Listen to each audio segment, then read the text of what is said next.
ఏంటమ్మా ఇది? సుకుమార్ ఇక్కడికి రావడం ఏమిటి? సుదర్శనం హత్య చేయడం ఏమిటి?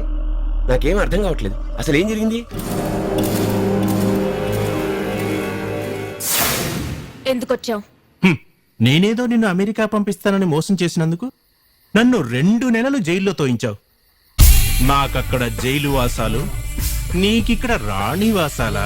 సుకుమార్, మంచిగా చెప్తున్నాను, వెంటనే ఇక్కడ నుండి వెళ్ళిపో. ఏంటే బెదిరిస్తున్నావు? నువ్వు చేసిన పని వల్ల నా ప్రెస్టేజ్ అంతా పోయి కొన్ని లక్షల్లో నష్టపోయాను. జైలు నుంచి బయటికి రాగానే నువ్వెక్కడ కనబడితే అక్కడే వేసేద్దామని వెతుక్కుంటూ బయలుదేరాను. కానీ ఇక్కడికి వచ్చాక తెలిసింది నువ్వు కాంచనమాలవు కాకపోయినా కాంచనమాలలాగా నటిస్తున్నావని. నిన్ను చంపితే నాకేం వస్తుందే? అదే నీ మెళ్ళలో తాళి కడితే నీకు మొగుణ్ణి అయిపోవచ్చు, ఈ ఆస్తులకి అల్లుణ్ణి అయిపోవచ్చు. సుకుమార్, నువ్వు ఎక్కువగా ఆలోచిస్తున్నావు. అంటే దురాశలు దురాలోచనలు నువ్వు ఒక్కదానివే చెయ్యాలా? నేనే ఆశతో ఇక్కడికి రాలేదు. కూతురు దూరం అయిపోయిందన్న అమాయకురాలు జీవోత్సవంలా బతుకుతుంటే ఆమె ప్రాణాలు కాపాడడానికి వచ్చాను. అందరి ప్రాణాలు కాపాడడానికి నువ్వేమన్నా మదర్ తెరీసావా? మంచిగా చెప్తున్నాను, మర్యాదగా తాళి కట్టించుకో. ఆ తర్వాత నిన్ను దగ్గరుండి అమెరికా ఫ్లైట్ నేనే ఎక్కిస్తాను. ఆస్తులు ఇచ్చిన అత్తమామలు చంపి కొరివి పెట్టి వాళ్ళ రుణం తీర్చుకుంటాను. అది జరగని పని. ఎందుకు జరగదే? పెళ్లికి ముందే శోభనం చేస్తే చచ్చినట్టు పడుంటావు. రావే. You rascal!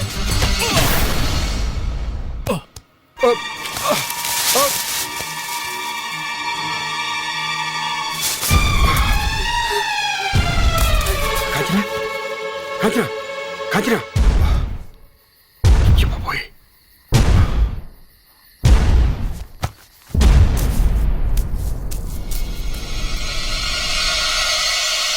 సుకుమార్ని చంపింది నేను అంకుల్, నేను. సుదర్శనానికి ఏ పాపం తెలియదు. నేనే అందరికీ నిజం చెప్పేద్దాం అనుకున్నాను. మనం ఆడిన నాటకం అమ్మకు తెలిసిపోతుందని, ఆ తర్వాత ఆమె ఏమైపోతుందోనని నా బాధ ఎవరికి చెప్పుకోలేక మిమ్మల్ని పిలిచాను. ఏం చేద్దాం బావా? నేను అదే ఆలోచిస్తున్నాను. సుదర్శనమే హత్య చేసేది ఒప్పుకున్నాడు గనక కేసు కొంచెం క్రిటికల్ గానే ఉంది.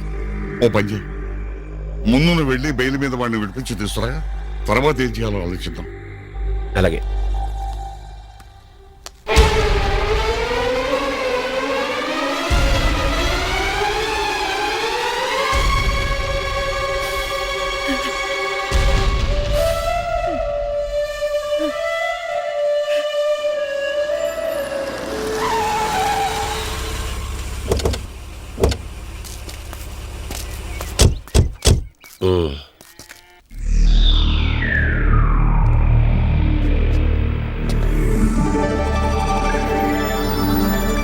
నువ్వా? ఇక్కడికి ఎందుకు వచ్చావు? ఈ పరిస్థితుల్లో నువ్వు ఇక్కడికి రావటం అంత మంచిది కాదు. ఇంకా మంచి గురించి ఆలోచిస్తూ కూర్చోమంటావా? ఎందుకు ఇలా చేసావు? ఈ నేరం నీ మీద ఎందుకు వేసుకున్నావు? ఇది నా సమస్య. అయితే ఈ ఊరెందుకు వచ్చావు? ఎవరి సమస్యలు తీర్చడానికి వచ్చావు? కాంచనమాలగా వచ్చి మా అందరికీ సంతోషం కలిగించావు. నువ్వు చేసిన మేలు మర్చిపోయి నువ్వేమైపోయినా పర్వాలేదని చూస్తూ ఊరుకోమంటావా? అది నా వల్ల కాదు. అయితే చెయ్యని నేరానికి నువ్వు శిక్ష అనుభవిస్తావా? నేను అన్నిటికీ సిద్ధంగానే ఉన్నాను. కాంచన ఇప్పుడు ఎలా ఉంటుందో నాకు తెలియదు. నాకు కాంచన అంటేనే కాదు, ఆ పేరింటేనే ఎంతో ప్రాణం. కాంచనమాల అన్న పేరు కూడా మచ్చరావడం నాకు ఇష్టం లేదు. అందుకోసం ఎన్ని శిక్షలైనా అనుభవిస్తాను. చూడు శిరీష, నాకంటూ ఏ ధ్యేయం లేదు, కానీ నీకు ఆశయం ఉంది. అది నెరవేరాలంటే నువ్వు నిర్దోషిగా మిగిలిపోవాలి. మా కోసం నీ జీవితాన్ని నాశనం చేసుకోకుండా ఈ ఊరు నుంచి వెళ్ళిపో. నేను కాంచిని మనస్ఫూర్తిగా ప్రేమించాను. అందుకే నువ్వెంత అవమానించినా నీ వెనకే తిరిగాను. ఆ పేరుతో మాకు కాస్త ఊపిరి పోసినందుకు నేను అభిమానిస్తున్నాను. నా మాట విని ఇక్కడి నుంచి వెళ్ళిపో. వెళ్ళిపో శిరీష.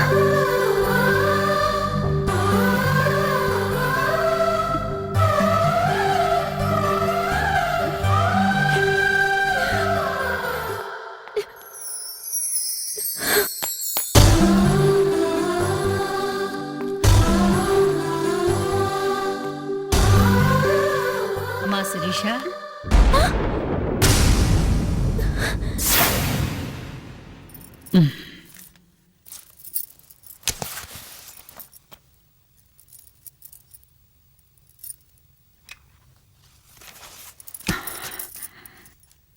ఎక్కడికి వెళ్ళావమ్మా? నీ బట్టలేమిటో వస్తువులేమిటో నాకు తెలీదు. అయినా అన్నీ జాగ్రత్తగా సర్దాననుకో. ఇదిగోమ్మా నీ వీసా పేపర్లు డాక్యుమెంట్స్. అమ్మా వద్దమ్మా, నన్ను అలా పిలవద్దు. అలా పిలిచినందుకే నా కూతురు నష్టజాతకురాలైంది. అందుకే నాకు దూరమైంది. కాంచన అని దాని పేరు పెట్టుకున్నందుకే నీకు కష్టాలు ఎదురయ్యాయి. నా కూతురు పేరు మీద వచ్చి నన్ను మోసం చేసినందుకు నిన్ను మందలించాలో, నాకు మేలు చేయడానికి వచ్చినందుకు నీకు చేతులెత్తి నమస్కరించాలో తెలియని అయోమయ స్థితిలో ఉన్నానమ్మా. మీరందరూ గొప్పవాళ్ళమ్మా.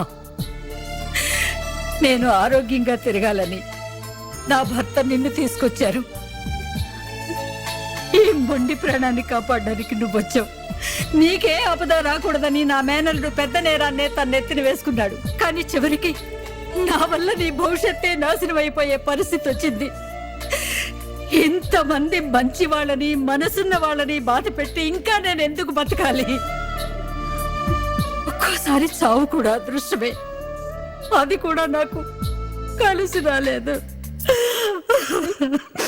అసలు నువ్వు నా కూతురు కాదని తెలిసిన మరుక్షణమే నా గుండె ఆగిపోవాలి. భారతి, కానీ అది రాయిగా మారిపోయింది.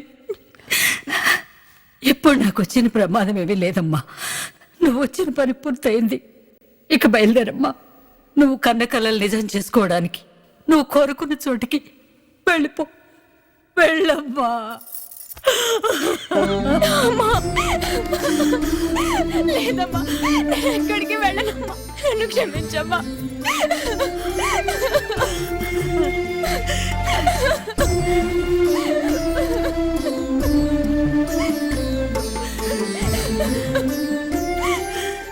నమస్కారం. దయచేసి ఎవరూ టీవీ ఆఫ్ చేయొద్దు. మీ అందరి దృష్టిలో ఇప్పుడు నేను ఒక హంతకుణ్ణి, దోషిని. కానీ ఈ ప్రసారం చూసి నిజమైన దోషి ఎవరో మీరే నిర్ణయించండి. ఇప్పుడు నేను చేయబోయే ప్రసారం అసలైన హంతకుణ్ణి పట్టిస్తుంది. నేనే గనక నేరస్తున్నైతే మీరు ఏ శిక్ష విధించినా నేను అనుభవిస్తాను. అసలు ఆ రోజు రాత్రి ఏం జరిగింది, ఎందుకు జరిగింది, ఎలా జరిగింది అన్నది మీకు తెలియాలంటే 11 గంటలకు మా ప్రసారం ప్రారంభం. చూడండి.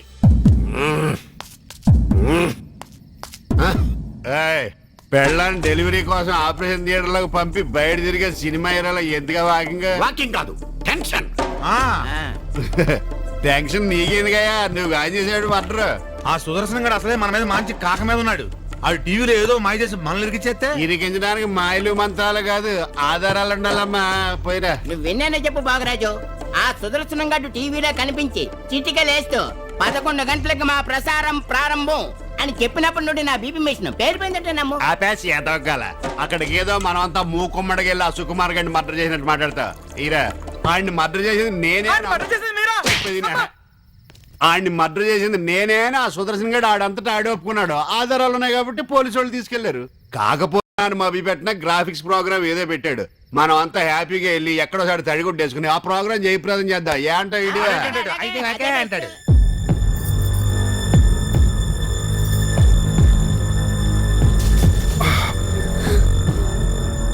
కాంచనా, కాంచనా, కాంచనా. ఇచ్చి బాబోయ్.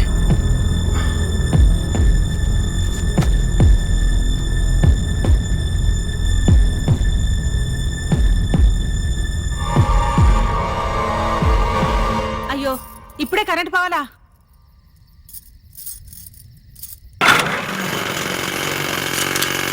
కరెంటు పోతుందన్న విషయం నాకు ముందే తెలుసు. అందుకే నా ఏర్పాట్లోనే ఉన్నాను. కరుణం గారి ఇంటి దగ్గర జనరేటర్తో స్పెషల్ షో అరేంజ్ చేశారు. మీరందరూ అక్కడ రావాల్సిందిగా కోరుకుంటున్నాను.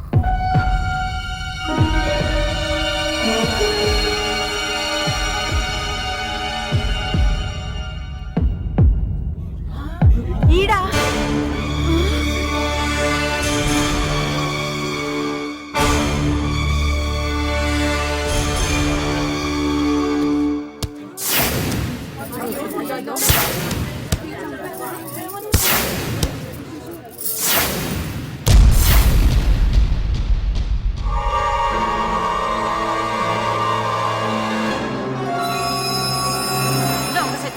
ఎంత పని చేశాడు చూడు.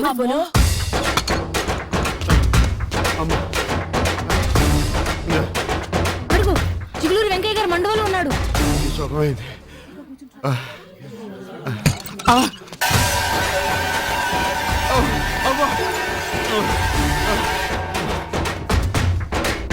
అడుగు చంద్రాయుడు గారు పంప్ సెట్ దగ్గర ఉన్నారా?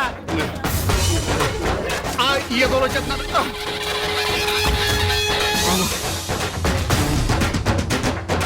అడుగడుగు సచ్చినోడు పెద్ద చెరువు నూతుకడ దాపుతాడు. ఎంత గట్టిగా పరిగెడుతున్నారు.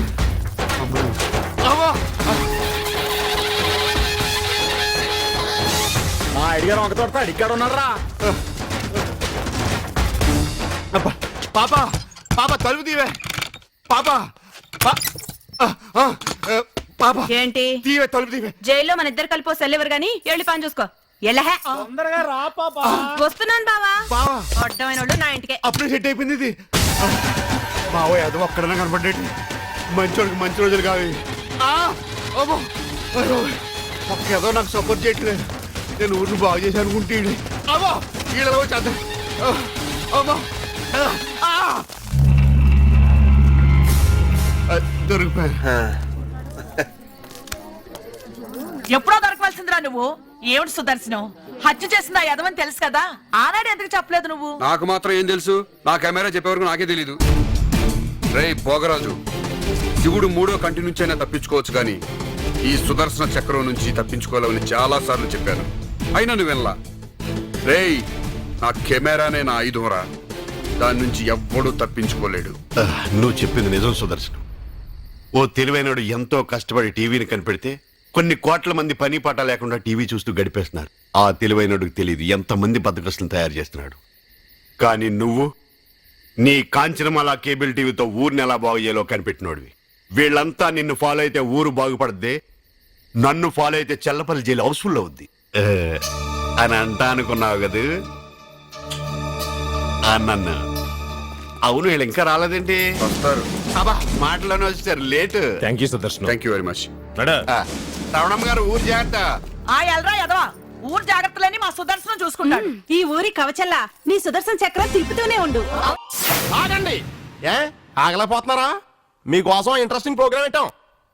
Kanchanamala cable TV proprietor Chiranjeevi సుదర్శనానికి, చిరంజీవి లక్ష్మీ సౌభాగ్యవతి కాంచనమాలకి శోభనం ఏర్పాటు చేశాం. ముహూర్తం రాత్రి 11 గంటలకి. మా ప్రత్యక్ష ప్రసారంలో ఆ ప్రోగ్రామ్ ను మీరు చూసి ఆనందించేయండి.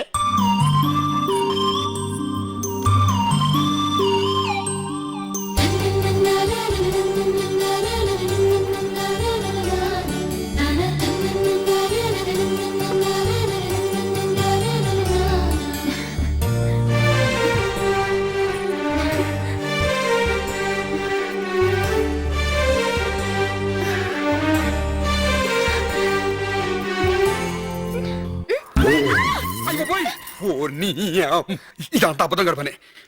ఎక్కడ పెట్టాడు? అయ్య పాపో, ఈయన ఎక్కడ పెట్టాడా?